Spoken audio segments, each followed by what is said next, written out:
Alle børn, som der bruger det her, de kommer med garanti til at spise flere grøntsager. Sættet det indeholder en lille urtekniv, en grovkniv, en kokkekniv, en hakker, en skaller og et bambusskærebræt.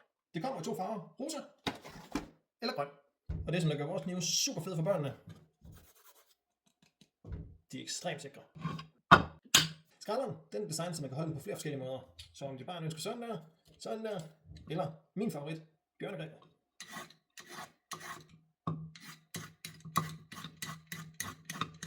Til grøntsager som gulerødder, der vil jeg bruge grovkniven. Og bare for at illustrere, at der ikke bliver brugt særlig mange kræfter, 2 fingre.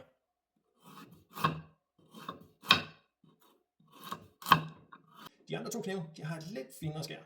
Så hvor grovkniven, den er god til gulerødder og hårde ting, så dem her, de er lidt bedre til agurker og den slags. Men ikke at sige, at de også skal skære i gulerødder, hvis du gerne vil. Så hop ind på minifamily.dk.